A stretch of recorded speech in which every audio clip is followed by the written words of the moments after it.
Assalamualaikum warahmatullahi wabarakatuh. Perkenalkan, saya Muhammad Torik Ismail dengan NIM 2101216004776 dari kelompok 5 offering C14 mata kuliah belajar dan pembelajaran. Jadi, di sini saya akan menjelaskan mengenai topik kondisi dalam belajar dan pembelajaran.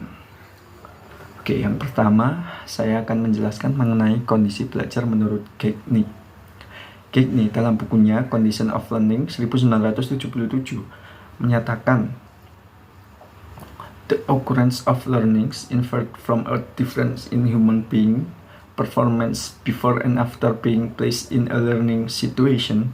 Terjadinya belajar pada manusia dapat disimpulkan bila terdapat perbedaan dalam penampilan atau kinerja manusia sebelum dan sesudah ia ditempatkan pada situasi belajar. Gagne membagi kondisi belajar menjadi dua, yaitu kondisi internal dan kondisi eksternal.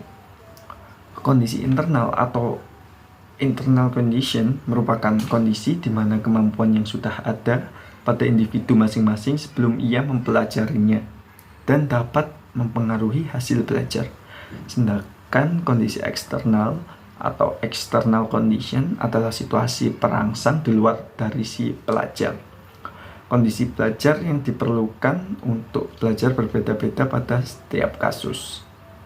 Begitu pula dengan jenis kemampuan belajar yang berbeda akan membutuhkan kemampuan belajar sebelumnya yang berbeda dan kondisi eksternal yang berbeda-beda pula. Faktor internal merupakan faktor yang mempengaruhi siswa dari dalam dirinya. Faktor internal dibedakan menjadi dua, yaitu faktor fisiologis. Faktor yang berhubungan dengan kondisi fisik individual atau keadaan jasmani seseorang, yaitu yang pertama ada tonus, kondisi badan. Kegiatan belajar tentu dilatar belakangi oleh kondisi badan.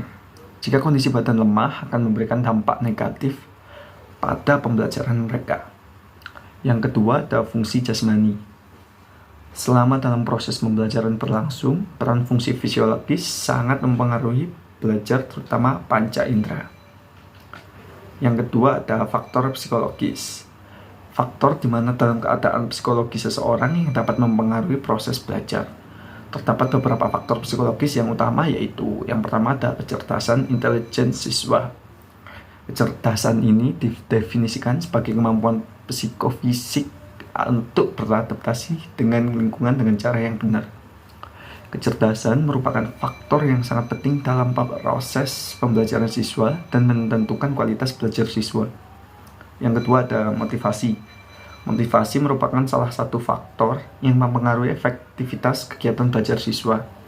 Psikolog mendefinisikan motivasi sebagai proses dalam individu yang aktif, mendorong, memberi arah, dan mempertahankan perilaku.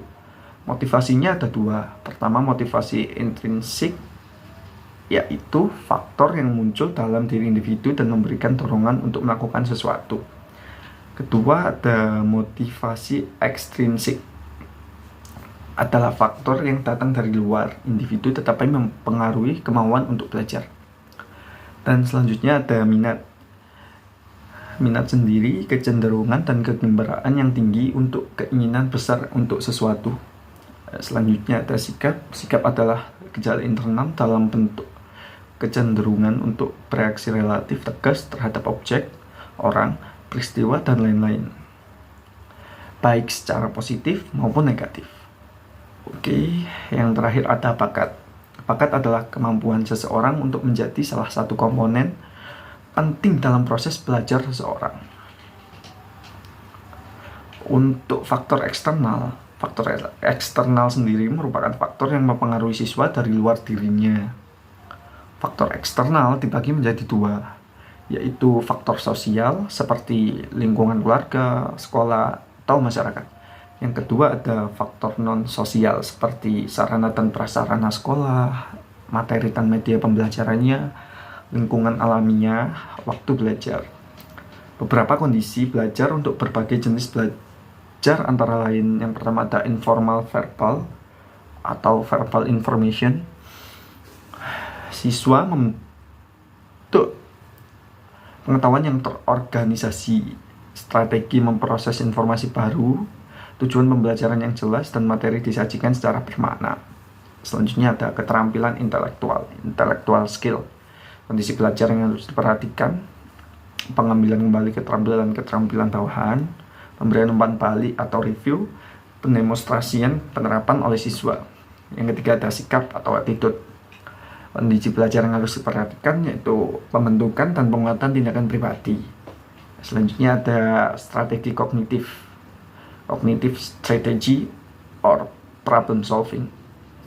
Kondisi yang harus diperhatikannya adalah siswa harus mendapat kejelasan dari deskripsi strategi yang memungkinkan dipilih. Yang selanjutnya ada keterampilan motorik. Kondisi belajar yang harus diperhatikan yaitu pemberian latihan, umpan balik, dan pemberian arahan terhadap rangkaian unsur motorik. Sekian presentasi dari saya. Mohon maaf apabila ada kekurangan atau kelebihannya.